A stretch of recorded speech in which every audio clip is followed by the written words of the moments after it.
Hello everyone, welcome to exam Acharya. तो आज मैं आया हूं आपके लिए जो कि आपका एग्जाम हुआ था assistant engineer civil class 2 advertisement number 120 2021। ठीक है क्या? तो इसके पहले भी हमारे जो सर थे उन्होंने इस टॉपिक के ऊपर में बड़े सारे वीडियोस बनाए हुए हैं जिसमें जो डिफरेंट सब्जेक्ट थे ना उसके सॉल्यूशंस आपको दे दिए गए हैं। और मैं आपके सामने में आज लाया हूं स्ट्रेंथ ऑफ मटेरियल का सॉल्यूशन जो कि आपके इस एग्जाम में आया हुआ है। तो बहुत सारे सवाल आए थे, जहां तक कि स्ट्रेंथ ऑफ मटेरियल का प्रश्न करें हम लोग तो 15-16 सवाल आए थे। हम सबको सॉल्व करेंगे और आपको दिखाएंगे कि एग्जैक्टली इसका पूरा का पूरा खेल कैसा होने वाला है। ठीक है क्या? तो देख सकते हैं कि आपके स्क्रीन पे पहला सवाल दिख रहा है और पहला सवाल में क्या बोला गया है। ये पहला सवाल जो है किस चैप्टर का है अगर आपको पता है तो ये जो पहला सवाल है वो टॉर्सन का है। टॉर्सन का मतलब कि टॉर्सनल शियर स्ट्रेसेस इन बीम।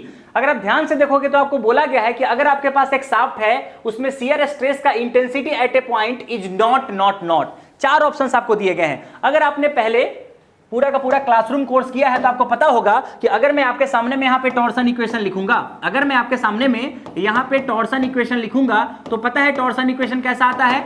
आपको पता है कि T/J इक्वल टू होता है टाउ अपॉन आर और यहां पे हो जाता है G थीटा बाई एल। और होप कि आपको सारे के सारे जो यहाँ पे लेटर्स है ना उसका मतलब पता है। ठीक है, लेकिन हमें इंटरेस्ट किस में है? हमें इंटरेस्ट है शियर स्ट्रेस में। और अगर आप यहाँ ध्यान से देखोगे ना तो अगर मैं किसी भी दो चीज को उठा लूं, जैसे कि चलिए मैं यहाँ पे 1 हो गया, यहाँ पे 2 हो गया और यहाँ पे 3 हो गया। मान लीजिए कि मैं ना 1 और 2 को इक्वल कर देता हूं। अगर मैं 1 एंड 2 को इक्वल कर देता हूं तो आप अगर आप इक्वल नहीं भी करोगे ना तो भी आपको क्या लग रहा है कि टाउ बाई आर जो है ना वो आपके पास क्या है? डायरेक्ट रिलेशन में है। टाउ बाई आर कहां पे है? डायरेक्ट रिलेशन में है, डायरेक्ट रिलेशन में है। तो इससे पता क्या चलता है? इससे पता चलता है कि टाउ डायरेक्टली प्रोपोर्शनल टू क्या होने वाला है? आर होने वाला है। मतलब कि जो शियर स्ट्रेस का डिस्ट्रीब्यूशन होने वाला है ना, क्रॉस सेक्शन का रेडियस बढ़ने के साथ साथ क्या होगा? इंक्रीज करेगा। और वो जो आपके पास ना सेंटर पे जो होने वाला है शियर स्ट्रेस का वैल्यू वो 0 हो जाएगा। और जैसे जैसे उसका रेडियस इंक्रीज करेगा और अपने पेरिफेरी पे पहुंच जाएगा जहां पे आपके पास रेडियस का जो वैल्यू है ना small R equal to capital R हो जाएगा। और ये कहां पे हो जाएगा? जब आप पहुंच जाओगे पेरिफेरी पे, यहां पे आपका जो शियर स्ट्रेस का वैल्यू हो जाएगा वो मैक्सिमम हो जाएगा, मैक्सिमम हो जाएगा। सही है क्या? और अगर आप और इंफॉर्मेशन की बात करें तो लेट अस सपोज करिए कि मेरे पास एक ना ऐसा सर्कल है। ठीक है क्या? और मैं बनाना चाहता हूं कि what is the distribution of the shear stress in torsion. Torsion के केस की बात कर रहा हूं मैं। तो पता है ये कैसा बनेगा? ये कुछ ऐसा बनेगा, ऐसा बनेगा। और देखिए किस तरीके से आपका देखिएगा शियर स्ट्रेस का डिस्ट्रीब्यूशन जो है ना वो बढ़ते हुए चला जाएगा, बढ़ते हुए चला जाएगा। और अगर आप सेंटर पे देखोगे तो सेंटर पे आपके पास क्या है? सेंटर पे आपके पास 0 है और यहां पे क्या होने वाला है? Here the tau equal to tau maximum, tau maximum. और अगर आप चारों ऑप्शन को ध्यान से देखोगे ना तो पहला ऑप्शन क्या दिया हुआ है कि inversely proportional to the distance from the axis, जो कि बिल्कुल गलत है। Torsional shear stress is directly proportional from the distance जो कि एक्सिस से आप लोग लेते रहते हो। तो क्या ऑप्शन करेक्ट हो जाएगा? ये, क्योंकि बोला क्या है? क्या in a shaft shear stress intensity at a point is not inversely proportional. और ये सही बात है। नॉट, ये क्या होता है? नॉट नहीं है, ये होना चाहिए क्या कि shear stress intensity at a point is not inversely proportional. सही बात है। क्यों? क्योंकि डायरेक्टली प्रोपोर्शनल होता है क्या? तो बहुत ही आसान सवाल आपके पास था। ये समझ आ रहा है क्या? ग्रेट। अब हम चलते हैं सेकंड क्वेश्चन की तरफ। ध्यान से देखेंगे, बोला गया है कि आपके पास एक शाफ्ट है, 9 मीटर लंबा शाफ्ट है। लेट अस सपोज करिए कि मैंने ऐसा एज्यूम किया कि हमारे पास ये एक शाफ्ट है। लेट अस एज्यूम करिए कि मेरे पास क्या है? एक ऐसा शाफ्ट है, एक ऐसा शाफ्ट है। चलिए कलर चेंज कर लेते हैं ताकि आपका मूड भी बदल जाए। और मैंने बोला यहाँ पे क्या टोटल का जो शाफ्ट है ना उस शाफ्ट का जो आपके पास लेंथ है दैट इज 9 मीटर। बोला बहुत ही बढ़िया।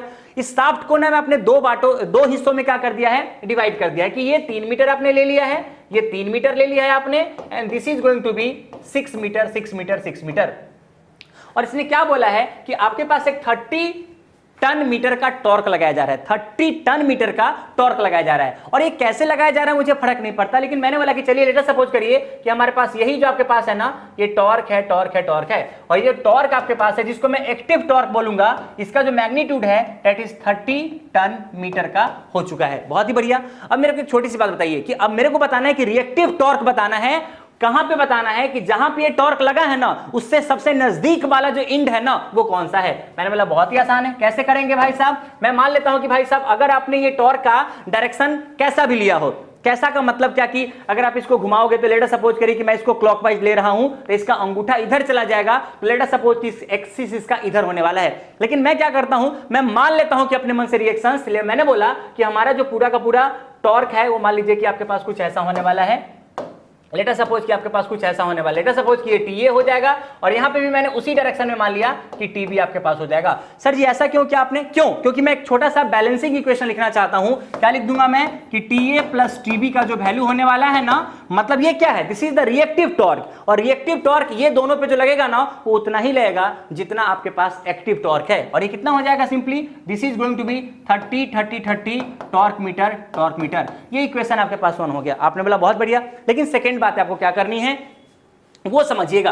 अब आपको बोला गया है कि यार दूसरा इक्वेशन कहां से लाएं, क्योंकि जब तक हम दूसरा इक्वेशन नहीं लाएंगे हम सॉल्व कैसे करेंगे। बहुत ही आसान है। कैसे आसान है? सबसे पहले मुझे बताइएगा कि अगर मैं बोलता हूं कि ये वाला हमारे पास A है, ये वाला B है और ये वाला हमारे पास E है, तो हमारे पास दो सेक्शंस है। एक सेक्शन तो हमारे पास AB का हो गया है और दूसरा सेक्शन हमारे पास BC का हो गया है। मैं जानना चाहता हूं कि AB में टोटल टॉर्क कितना है, और टॉर्क निकालने का तरीका आपको पहले से पता है। टॉर्क कैसे निकालते हैं? Either side is the concept. मैंने बोला कि एक छोटा सा आपने क्या मान लिया, सेक्शन मान लिया। और आप मुझे बताइएगा कि यहां पे अगर कोई बोलेगा कि what is the torque in the AB side, आप देखिए यहां पे अपोजिट डायरेक्शन में है तो मैंने यहां पे माइनस TA ले लिया है। अगर आपको कोई बोलेगा कि चलो भाई साहब इस वाले में BC वाले में कितना होने वाला है टॉर्क, तो बहुत ही आसान है। देखिए BC वाले में either side in the concept, और मैं एक साइड का पूरा टॉर्क ले रहा हूं, तो ये अगर माइनस T है तो ये वाला को प्लस लेना पड़ेगा। ये कितना हो जाएगा, टॉर्क इन आपके पास जो BC हो जाएगा that is simply minus TA plus T। लोगों ने बोला बहुत ही बढ़िया है। अब आप मुझे बताइएगा कि आपको पता है ना कि अगर दो इंड से आपने फिक्स करके रखा हुआ है तो टोटल जो आपके पास है डिस्प्लेसमेंट बोलिए या डिफॉर्मेशन बोलिए वो 0 होने वाला है। तो क्या बोलेंगे कि जो थीटा टोटल आपके पास होने वाला है that is going to be 0, और थीटा टोटल में क्या आ जाएगा, थीटा AB प्लस बोल देंगे कि थीटा BC इक्वल टू 0। और अगर आपको पता होगा तो थीटा बराबर क्या होता है, TL/GJ। थीटा बराबर क्या होता है, TL/GJ। टॉर्क का वैल्यू डाल दीजिए। यहां पे AB में टॉर्क कितना हो जाएगा, माइनस TA इंटू L का वैल्यू आपके पास कितना है, 3 मीटर है। ये वाले में बात कर रहे हैं, AB वाले सेक्शन में बात कर रहे हैं, ठीक है क्या। और TL अपॉन और यहां पे GJ लिख दीजिए। क्यों, दोनों सेम मटेरियल का बना हुआ है तो G का वैल्यू सेम होगा, और आपके पास क्रॉस सेक्शनल एरिया भी सेम है तो आपके पास J का भी वैल्यू सेम होगा। और यहां पे क्या आ जाएगा, थीटा BC का value minus TA plus T और इंटू क्या आ जाएगा, इंटू आ जाएगा 6 मीटर। क्यों, क्योंकि अब इसके बारे में बात कर रहे हैं। और डिवाइडेड में क्या आ जाएगा, GJ इक्वल टू 0। GJ ने GJ को मार दिया तो आपके पास पता क्या बच जाएगा, देखिएगा यहां पे आपके पास क्या आ जाएगा, बस कैलकुलेशन कर लीजिए, जस्ट डू द कैलकुलेशन। ये आपके पास आ जाएगा 3TA और ये वाला आपके पास आ जाएगा जिसको बोलेंगे माइनस 6TA और प्लस में आपके पास क्या हो जाएगा, ध्यान से देखिएगा, minus TA plus T into 6 आपके पास, ठीक है क्या। और ये हो जाएगा माइनस 6TA प्लस आपके पास 60 हो जाएगा। इसको इधर लेके चले तो क्या हो जाएगा 9TA। और देखिए 60 और टॉर्क आपको दिया हुआ है 30, तो 30 आप पुट कर दीजिए। इसीलिए माय डियर फ्रेंड यहाँ पे TA का जो वैल्यू हो जाएगा कितना हो जाएगा, 6 इंटू 30 डिवाइडेड बाई 999, और मेरे ख्याल से कितना हो जाएगा 20। और ये आपके पास 20 टन मीटर आपके पास आ जाएगा। और आप देख सकते हैं कि आपको पूछा गया है क्या, कि उस इंड पे टॉर्क बताइए जहां पे आपने एक्टिव टॉर्क लगाया है उससे जो नजदीक है। सिंपल TA के बारे में बात करना चाह रहा था, क्या हो जाएगा 20 न्यूटन मीटर। सच है इजी क्वेश्चन, अगर आपने क्लासेस अटेंड करी है तो आपको बहुत ही आसानी से ये बन जाएगा, ठीक है क्या। चलिए चलते हैं नेक्स्ट क्वेश्चन की तरफ। चलिए नेक्स्ट क्वेश्चन क्या बोला है कि बहुत ही आसान सवाल है। बोला गया है क्या कि आपके पास ना वो मटेरियल जिसमें ना लार्ज परमानेंट डिफॉर्मेशन होने वाला है, और ये कोई रॉकेट साइंस तो है नहीं, आपको भी पता है कि अगर आपके पास एक ब्रिटल मटेरियल होता है ना तो ब्रिटल मटेरियल जो है ना परमानेंट डिफॉर्मेशन नहीं करता है। जैसे let us talk about the iron. अगर आप कभी भी आयरन के बारे में बात करते हो तो आयरन का जो आपके पास स्ट्रेस स्ट्रेन डायग्राम होता है वो कैसा होगा, ये स्ट्रेस हो जाएगा, ये स्ट्रेन हो जाएगा। और आयरन का क्या हो जाएगा, आप स्ट्रेस बढ़ा रहे हो स्ट्रेन बढ़ रहा है, स्ट्रेस बढ़ा रहे हो स्ट्रेन बढ़ रहा है, स्ट्रेस बढ़ा रहे हो स्ट्रेन बढ़ रहा है, और एक क्या हो जाएगा, फ्रैक्चर हो जाएगा। सीधे क्या हो जाएगा, ये सीधे आपके पास ये फ्रैक्चर हो जाएगा। बट आयरन है क्या, iron is a brittle material, iron is a brittle material. आपने बोला बहुत ही बढ़िया बात है। बट हम बात करें डक्टाइल मटेरियल की, जैसे माइल्ड स्टील हो गया, एल्युमिनियम हो गया, तो ये जो सारे के सारे डक्टाइल मटेरियल्स होते हैं ना, आप सब लोगों को पता है कि डक्टाइल मटेरियल्स में परमानेंट डिफॉर्मेशन जो होते हैं ना वो बहुत ज्यादा होते हैं। तो क्या बोलेंगे, large permanent deformation is occurred in ductile material. इसलिए राइट ऑप्शन क्या हो जाएगा, ऑप्शन दोबारा पढ़िए, क्वेश्चन दोबारा पढ़िए, the material in which large deformation is possible before the failure. Simple सी बात है, दिस इज सिंपली डक्टाइल। तो बहुत ही आसान सवाल है। चलिए नेक्स्ट क्वेश्चन की तरफ मूव करते हैं। देखिए नेक्स्ट क्वेश्चन आपके पास क्या रहा है कि for a given loading the deflection of an indeterminate structure are generally dash than. Such a easy question, क्यों? क्योंकि अगर मान लीजिए कि मेरे पास दो तरीके के बीम्स होते हैं, मान लीजिए कि मेरे पास ये एक इस तरीके का क्या है स्ट्रक्चर है, जैसे मान लीजिए कि ये है, और मैंने बोला कि मैंने कोई यहाँ पे लोडिंग कंडीशन लगा दिया, लेटर सपोज कि मैंने यहाँ पे यूडीए लगा दिया। अब आप यहाँ पे देखोगे ना कि ये कैसा स्ट्रक्चर है, अगर आपको पता है तो बहुत ही बढ़िया बात है, नहीं पता है तो समझ लीजिए दिस इज इनडिटरमिनेट स्ट्रक्चर। इस स्ट्रक्चर को क्या बोलते हैं? Indeterminate structure. सर जी ऐसा क्यों बोला आपने कि ये इनडिटरमिनेट स्ट्रक्चर है? उसका बहुत सिंपल सा रीजन है। क्या रीजन है कि आप देखो ना कि अगर आप इस पूरे के पूरे बीम को या स्ट्रक्चर को सॉल्व करने जाओगे ना तो यहाँ पे कितने इक्वेशन, मैं इसको 2D में मान रहा हूं फिलहाल के लिए, ये 2D में है, ठीक है। तो यहाँ पे एक रिएक्शन लगेगा RA RB, और यहाँ पे क्या लगेगा, एक मोमेंट मैंने लगा दिया, लेटर सपोज कि ये A पॉइंट है और लेटर सपोज करिए कि B पॉइंट है, और मैंने बोल दिया कि हमारे पास यहाँ पे भी एक मोमेंट लग गया MB। तो अगर आप यहाँ पे इक्वेशन लिखोगे ना तो क्या हो जाएगा, आप लिखोगे RA प्लस RB, ठीक है क्या, इक्वल टू क्या हो जाएगा, और यहाँ पे अगर मान लीजिए कि ये W इंटेंसिटी है तो W इंटू एल हो जाएगा लोड, तो क्या हो जाएगा W इंटू एल। ये तो हो गया पहला इक्वेशन। लेकिन अगर आप इसका इक्विलिब्रियम रोटेशन के टर्म में डिफाइन करोगे ना तो क्या लिखेंगे, माइनस एम ए, मैंने मोमेंट ले लिया है, minus M A plus W into L. कैसे? अरे भैया यहाँ पे निगेटिव मोमेंट ले लिया ना मैंने, और ये W इंटू एल समझ आ रहा है, हॉगिंग, और ये क्या हो जाएगा आपके पास, this is going to be minus M B, और ये आपके पास क्या आ जाएगा plus RA into L, RA into L equal to क्या हो जाएगा 0 0 0। सही है क्या? अब आप सोच के बताओ कि यहाँ पे कितने इक्वेशंस है आपके पास। हियर द इक्वेशंस दो हैं, दो ही इक्वेशन है, पर यहाँ पे आपके पास अननोन कितने हैं, the total number of unknown here is 4 4 4। क्या आप इस सवाल को सॉल्व कर पाएंगे क्या? हाँ, अगर दो ही इक्वेशन है और 4 अननोन है, are you able to solve this question? No, absolutely not. इसलिए ऐसे स्ट्रक्चर को बोलते हैं इनडिटरमिनेट स्ट्रक्चर। और ये जो स्ट्रक्चर होते हैं ना बहुत ज्यादा पावरफुल होते हैं, बहुत ज्यादा रिजिड होते हैं। क्यों? क्योंकि दोनों तरफ से आपने इसको फिक्स करके रखा हुआ है, आप इसको ना बहुत ज्यादा डिफ्लेक्शन और स्लोप होने का मौका नहीं दे रहे हैं। तो पता है क्या हो जाएगा, यहाँ पे ये ज्यादा आपके पास क्या हो जाएगा, रिजिडिटी प्रोवाइड करेगा। और इसीलिए याद रखिएगा कि as compare to the indeterminate structure, जैसे सर जी डिटरमिनेट कैसा होता है, डिटरमिनेट का मतलब कि जैसे मान लीजिए कि मैंने बोल दिया कि हमारे पास एक सिंपली सपोर्टेड बीम है, हमारे पास एक सिंपली सपोर्टेड बीम है, और यहां से कोई लोड हमने क्या लगा दिया, W लगा दिया। ये क्या है हमारे पास है, this is my determinate structure. और कोई भी बता सकता है भाई कि ये जो आपके पास है ना इनडिटरमिनेट स्ट्रक्चर, इसमें रिजिडिटी बहुत ही हाई है, बहुत ही ज्यादा रिजिडिटी है। इसका क्या मतलब है कि ये आपका डिफ्लेक्शन क्या देने वाला है, वो कम देने वाला है as compare to the determinate structure. तो क्या बोला गया है, क्या कि for a given loading the deflection of an indeterminate structure are generally less than. इसमें कोई रॉकेट साइंस नहीं था, और आपको पता है कि छोटा होने वाला है।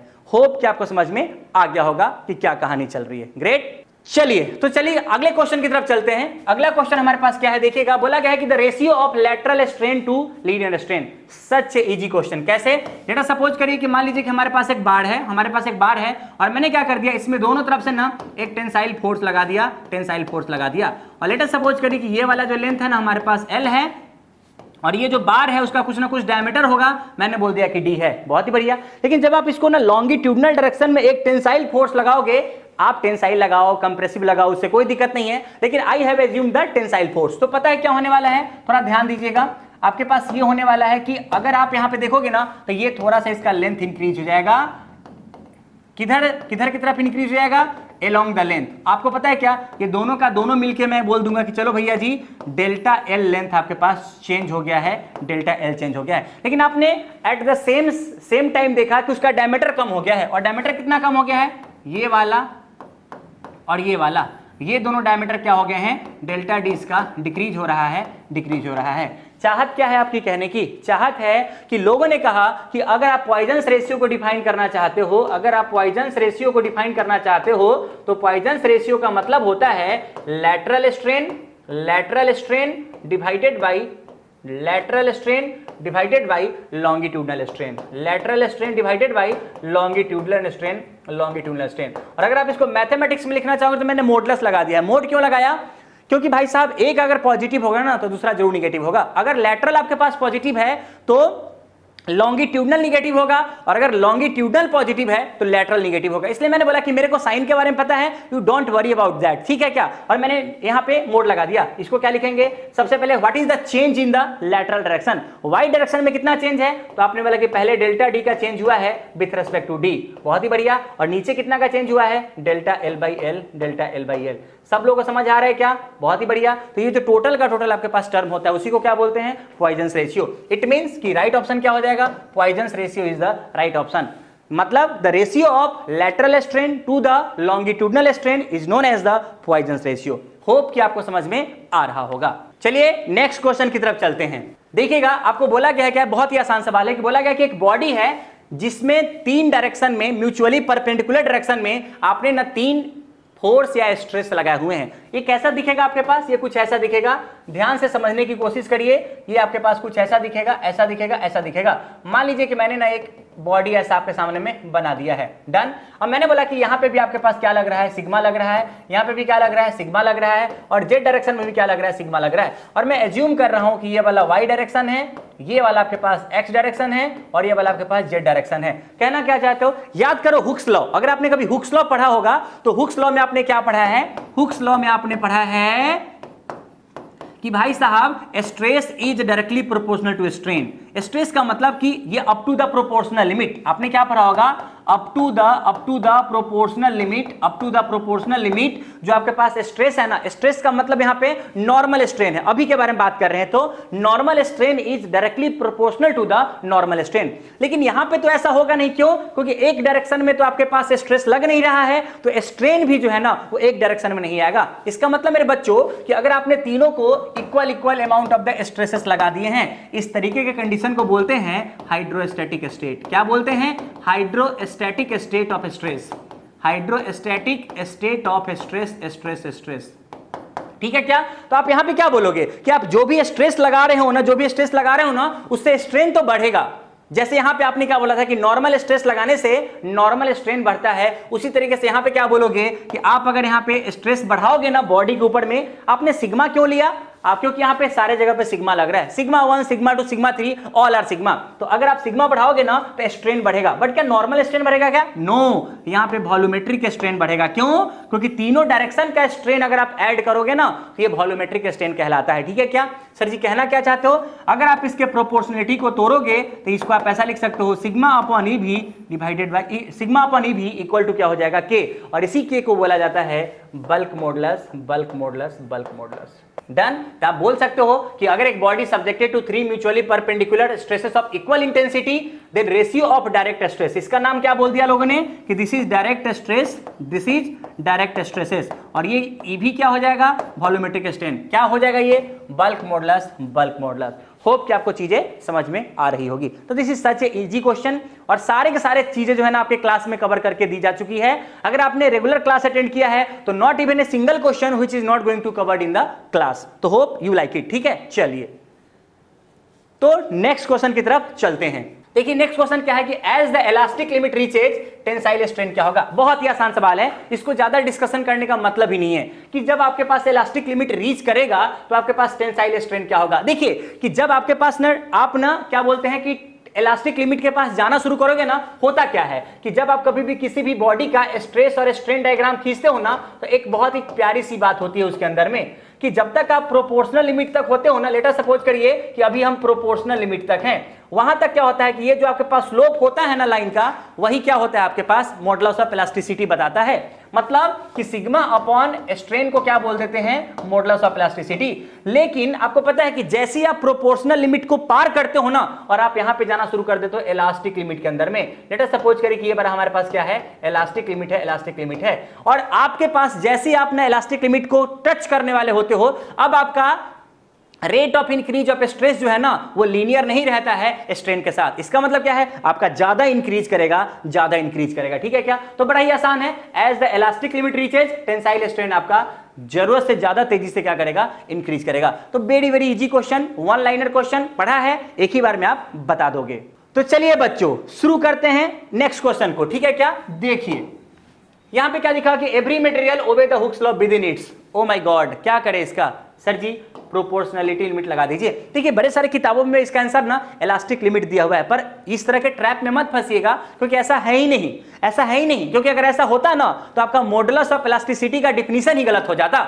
हमेशा स्ट्रेस और स्ट्रेन का जो डायरेक्ट रिलेशन होता है ना, वो क्या होता है, up to the proportional limit, and that's why the slope of the stress strain diagram always gives the modulus of elasticity। इसलिए तो आप बोलते रहते हो कि E बराबर क्या होता है, sigma divided by strain, modulus of elasticity equal to normal stress divided by normal strain. तो आंसर हो जाएगा क्या, E। Easy question. चलिए तो नेक्स्ट क्वेश्चन की तरफ चलते हैं हम लोग। देखिए आपके पास सवाल आ रहा है कि एक स्टील रॉड है, 2 सेंटीमीटर डायमीटर है एंड 5 मीटर लॉन्ग है। मतलब ये कैसा होगा सर जी, बहुत ही आसान होगा। लेट अस सपोज करिए कि मैंने यहां पे एक ना शाफ्ट बना दिया है आपके लिए, we have draw a shaft, बहुत ही बढ़िया। और इस शाफ्ट का सब कुछ दिया हुआ है, मतलब सारे के सारे स्पेसिफिकेशन, सारे के सारे डाटा दिए गए हैं। कैसे, बोला गया एक्सियल पुल लगाया गया है 3000 kg। यहां पे कुछ लोगों को ना टेंशन होगा कि ये कैसा फोर्स लगाया गया है 3000 kg का।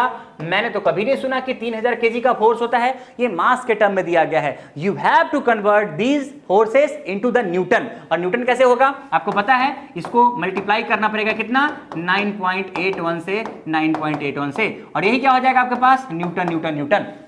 बोला बढ़िया बात है। और आपको पता है, अगर आपको पता है कि अगर आप यहां पे डिफॉर्मेशन निकालना चाहोगे तो डिफॉर्मेशन कितना हो जाएगा, PL बाई AE। पढ़ाया गया है PL अपन AE कि अगर आपके पास एक प्रिज्मेटिक बार है ना, अगर आपके पास एक प्रिज्मेटिक बार है और अगर आप उसमें क्या करते हो, एक्सियल लोड लगाते हो, प्योर एक्सियल लोड लगाते हो, तो पता है क्या होता है, उसका जो डिफॉर्मेशन होने वाला है ना, वो PL अपॉन A हो जाएगा। और P कितना है, जो आपने फोर्स लगाया है, दैट इज 3000 इंटू 9.8181। अच्छा लेंथ कितना है, 5 मीटर। तो let us convert it into the mm। ये हमारे पास mm में चला गया है, mm में चला गया है। और आप बोलो एरिया क्या हो जाएगा, तो एरिया हो जाएगा π/4 और इंटू d²। लेकिन डायमीटर कितना है भाई साहब, मेरे को दिया हुआ है क्या, यस डायमीटर इज 2 सेंटीमीटर। और किसी ने आपको बोला होगा कि 2 सेंटीमीटर को लोग बचपन से कितना बोलते हैं, 20 mm बोलते हैं, 20 mm बोलते हैं। मतलब यहाँ पे 20 mm का क्या कर दीजिए, होल स्क्वायर कर दीजिए। ये तो एरिया हो गया ना।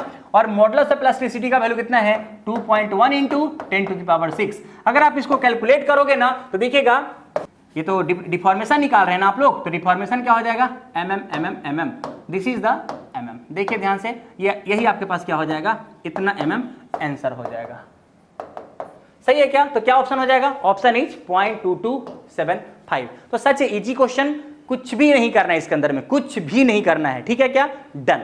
तो चलिए अगले सवाल की तरफ चलते हैं। यहां पे बोला गया है कि along the principal plane subjected to maximum principal stress. अगर आपके पास एक प्रिंसिपल प्लेन है ना, आपको पता है PP, प्रिंसिपल प्लेन का क्या मतलब होता है PP, और आपने सबने पढ़ा होगा, और this is one liner question, कि अगर आपके पास एक प्रिंसिपल प्लेन है तो उस पे नॉर्मल स्ट्रेस तो मैक्सिमम होने वाला है, आपके पास उस प्लेन पे नॉर्मल स्ट्रेस तो मैक्सिमम होने वाला है, लेकिन एट द सेम टाइम उस प्लेन के ऊपर में ना शियर स्ट्रेस का वैल्यू एग्जिस्ट नहीं करेगा। मतलब कि जो आपके पास शियर स्ट्रेस का वैल्यू होने वाला है वो 0 होने वाला है, 0 होने वाला है। तो आज के बाद याद रख लीजिए। और आज के बाद क्या, आपको पहले से ही याद था कि जो प्रिंसिपल प्लेन होता है उस पे शियर स्ट्रेस का वैल्यू 0 होने वाला है। क्या हो जाएगा, option A is the right option. Such a easy question, सिर्फ वन लाइनर क्वेश्चन है। अगर आपने अच्छे से एक बार रिवाइज कर लिया है तो none of the question you are not able to solve, ऐसा हो ही नहीं सकता है, ठीक है क्या। चलिए तो अब हम बढ़ते हैं नेक्स्ट क्वेश्चन की तरफ। तो यहां पे आपके पास एक क्वेश्चन आया हुआ है कि सिंपल बेंडिंग इक्वेशन आपके पास दिया हुआ है और बोला कि कौन सा करेक्ट है। और अगर आपको पता होगा तो सिंपल बेंडिंग का इक्वेशन क्या होता है, आपने जरूर से जरूर डिराइव किया होगा। सिंपल बेंडिंग इक्वेशन जो आपके पास होता है वो इस तरीके से होता है, बेंडिंग इक्वेशन। बेंडिंग इक्वेशन क्या होता है, ये होता है m अपॉन I, और I जो होता है ना वो न्यूट्रल एक्सिस के अबाउट होता है। और यहाँ पे हो जाएगा bending stress divided by y, और यहाँ पे क्या हो जाएगा E अपॉन R। तो this is the simple bending equation जो कि होता है, ठीक है क्या। और आपको नोटेशन पता है, देखते हैं क्या है, m upon I, E upon R और F अपॉन Y। F को यहाँ पे पता है क्या बोल रहा है, F का मतलब यहाँ पे स्ट्रेस है इसका, ठीक है क्या। तो ये क्या हो जाएगा, B ऑप्शन हो जाएगा। तो सच इजी क्वेश्चन, बहुत ही आसान क्वेश्चन था जो कि आपने क्या कर लिया है, बना लिया है। तो होप की चीजें आपको समझ में आ रही होगी। तो ये पूरा का पूरा जो आपके पास 100 में सवाल इस बार के आपके जीपीएससी के एग्जाम में आया था वो मैंने आपके सामने में डिस्कस कर दिए हैं। होप कि आपको अच्छा लगा होगा और आपको कोई भी डाउट हुआ होगा वो आपका क्लियर हो गया होगा। तो देखते रहिए for more update, for more information exam Acharya को। और अगर आपने इस चैनल को सब्सक्राइब नहीं किया है, अगर आपने इस चैनल को लाइक नहीं किया है तो जल्दी से लाइक कर दीजिए, जल्दी से सब्सक्राइब कर दीजिए। और वो जो घंटी है ना बच जाना चाहिए भाई साहब, बजा दीजिए, काम हो जाएगा। ठीक है क्या? तो चलिए मिलते हैं अगले वीडियो लेक्चर्स में, जहां पे हम कुछ और बातें करेंगे। Thank you very much.